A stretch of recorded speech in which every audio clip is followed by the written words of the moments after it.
नमस्कार साथियों, मैं योगेश गुप्ता एक बार फिर से स्वागत करता हूं पाठशाला रेलवे एग्जाम में। बच्चों, जैसा कि आप लोग को पता है कि अब ना धीरे धीरे करके रेलवे के सारे एग्जाम होने वाले हैं। जो शुरुआत हो रही है वो मुझे लग रहा है कि आरपीएफ के एग्जाम से हो रही है, क्योंकि आरपीएफ के एग्जाम का एप्लीकेशन स्टेटस आ चुका है। वैसे भी एक पेपर की कटिंग में बताया गया था कि आरपीएफ और एएलपी का जो एग्जाम है वो नवंबर और दिसंबर के बीच में हो जाएगा। तो यहां से क्लियर हो गया है कि अगर आरपीएफ का भी एप्लीकेशन स्टेटस आ गया, इसका मतलब यह है कि आरपीएफ के एग्जाम होने की पॉसिबिलिटी है। क्या है स्टेटस, कैसे चेक करना है, कैसे आप जानोगे कि आपका एप्लीकेशन एक्सेप्ट हुआ है, रिजेक्ट हुआ है, ये सारी बातें मैं आपको बताऊंगा। सबसे पहले आप देखिए, government of India, ministry of railway, railway recruitment board important notice है। और ये नोटिस जो है वो आरपीएफ 01/2024 यानी ये आपका सीएन नंबर हो गया। अब यहां से मैं एडिट करके सारे के सारे पॉइंट पढ़ता हूं, आप समझते जाइए। बच्चों, पॉइंट लिखा है वाइड सीएन नंबर आरपीएफ के बारे में है इशूड, यानी 15/4/2024 पे जो भी आपका कह सकते हो फॉर्म इशू किया गया था, application were invited for the post of RPF SI.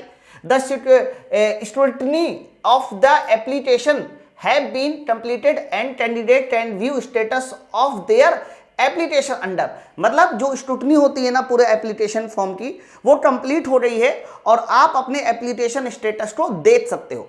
देखने का मतलब ये है कि आपका एप्लीकेशन एक्सेप्ट हुआ है, रिजेक्ट हुआ है, किस वजह से एक्सेप्ट हुआ है, किस वजह से रिजेक्ट हुआ है, ये सारा कुछ आप लोग इस वेबसाइट पे देख सकते हो, www.rrbapply.government.in। मैं भी इसमें क्लिक करके भी आपको दिखाऊंगा, क्लिक करने के बाद दिखाऊंगा कि कैसे आप चेक कर सकते हो।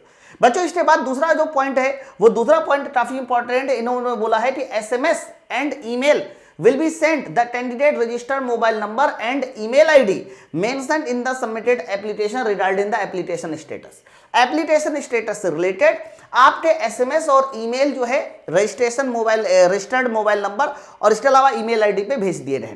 आगे लिखिए, आगे पॉइंट है while every care has been taken in the preparing the list of provisionally eligible candidate RRB reserved the right to rectify any, है ना। अब बच्चों, इन्होंने बोला है कि आरआरबी को राइट है, उसको राइट है कि अगर किसी भी तरीके की कोई मिस्टेक हो जाती है आपकी तरफ से तो आपके एप्लीकेशन स्टेटस को वो रिजेक्ट कर सकती है। आरआरबी के पास ये राइट है। आगे इन्होंने क्या बोला हुआ है, RRB reject inability to entertain any correspondent form reject, यानी आरआरबी ने अगर किसी तरीके का फॉर्म रिजेक्ट किया है तो उसे कह सकते हैं कि रिजेक्ट है, यानी वो क्षमा है। मतलब क्षमा का मतलब वो कहना चाह रहा है कि अभी जो है उसको थोड़ा सा अफसोस हो रहा है। आगे इन्होंने पॉइंट चौथे नंबर पे पॉइंट लिखा है candidate of all accepted candidate, मतलब जिनका भी कैंडिडेटर एक्सेप्ट हुआ है, और आगे लिखा है is purely provisionally and his oblique her candidature is liable to be cancelled in any stage recruitment process और there after in case of any. मतलब किसी भी तरह की कोई आपसे धोखाधड़ी हुई है या किसी तरह की कोई गलती हुई है, किसी तरह की कोई मिस इन्फॉर्मेशन दी रही है आपके द्वारा, तो वो बच्चे जिनका कैंडिडेचर एक्सेप्ट हो चुका है, मतलब जो बच्चे एक्सेप्ट हो चुके हैं उनका किसी भी स्टेज में कैंडिडेटर रिजेक्ट किया जाएगा। ये बात भी इन्होंने नोटिस के तौर पे बता दी। यानी वो बच्चे जो एक्सेप्टेड हो चुके हैं, अरे उनके द्वारा कोई गलत इंफॉर्मेशन दी गई है तो उनका कैंडिडेट रिजेक्ट किया जाएगा, ये बोला जाएगा। अरे देखिए, candidate are advise to refer only the website, मतलब आप वेबसाइट को ही रिफर कीजिए। और फाइनली देखिए, इन्होंने हेल्पलाइन नंबर भी दे दिया है कि आप इस नंबर पर फोन कर सकते हैं। टाइमिंग भी दे रखी है कि इस टाइमिंग में, तो जितने बच्चों ने आरपीएफ का फॉर्म भर रखा है वो सब लोग अपने एप्लीकेशन स्टेटस को चेक कर सकते हैं। सवाल ये उठेगा कि एप्लीकेशन स्टेटस कैसे चेक किया जाए, कैसे पता चले कि हाँ भाई हमारा एप्लीकेशन एक्सेप्ट हुआ है, रिजेक्ट हुआ है।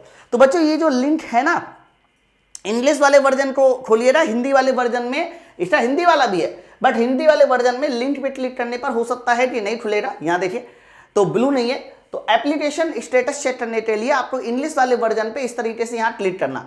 बच्चों, जब आप यहाँ पर क्लिक करोगे ना तो प्रॉपर जो है इस तरीके से देखिए एक विंडो खुल जाएगी, और जैसे आप ये विंडो खुल जाएगी, दिखाई दे रहा होगा आप लोगों को, फिर यहाँ अप्लाई पे जाना। जैसे आप अप्लाई पे जाएंगे तो क्रिएट एन अकाउंट, ऑलरेडी है एन अकाउंट, तो आपका अकाउंट है तो आप यहाँ पे क्लिक करना ऑलरेडी हैव अकाउंट। फिर इसमें क्या करना है, आप लोगों को मोबाइल नंबर डालना है, पासवर्ड डालना है। बच्चों, जैसे आप इसमें मोबाइल नंबर और पासवर्ड डालोगे ना, तो मोबाइल नंबर और पासवर्ड डालने के बाद ना आपके पास इस तरीके से मोबाइल नंबर और पासवर्ड जब डालेंगे तो एक विंडो खुलेगी। वो विंडो मैं इसलिए नहीं खोल सकता क्योंकि मेरे पास आपका मोबाइल नंबर और पासवर्ड नहीं है। तो जब वो विंडो खुल जाएगी ना तो उसी विंडो में दिखाई दे जाएगा कि आपके कौन कौन से फॉर्म एक्सेप्ट हो चुके हैं। अगर आपने इससे पहले एलपी का फॉर्म भरा होगा तो एलपी एक्सेप्ट दिखाएगा, आरपीएफ एक्सेप्ट दिखाएगा। अगर आपने टेक्नीशियन नहीं भरा होगा तो टेक्नीशियन नहीं दिखाएगा, है ना। तो जितने भी फॉर्म आप भर चुके हो उनका पूरा का पूरा एप्लीकेशन स्टेटस जैसे आप यहाँ से लॉग इन करेंगे वो आप लोगों को दिखाई दे जाएगा। फाइनली यहाँ से एक बात तो क्लियर हो जाती है भैया कि बहुत जल्दी आपका आरपीएफ और एएलपी सीबीटी का 1 का एग्जाम होने वाला है। उसके लिए माई पाठशाला ने एकदम कमर कस ली है। माई पाठशाला ने 2 चीजों के लिए एकदम आपको धुआंधार तरीके से उतार दिया है। एक तो आपको पता है कि मैथ की क्लास रेगुलर बेसिस पे चलाई जा रही है, वो भी 2-2 मैथ की क्लास चलाई जा रही है ताकि आप जो है अपने एनटीपीसी और आरपीएफ के एग्जामों पर पकड़ बना सके।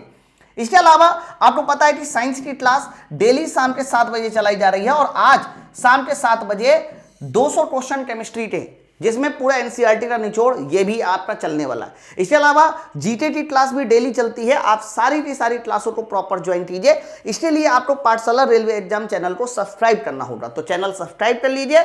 उसके बाद आप रेगुलर क्लास ज्वाइन कीजिए क्योंकि हमने कसम खा ली है इस बार आरपीएफ में सबसे ज्यादा सिलेक्शन पाठशाला रेलवे की होगी, इसलिए आप भी अपनी तैयारी को एकदम मेंटेन रखिए। Thank you very much.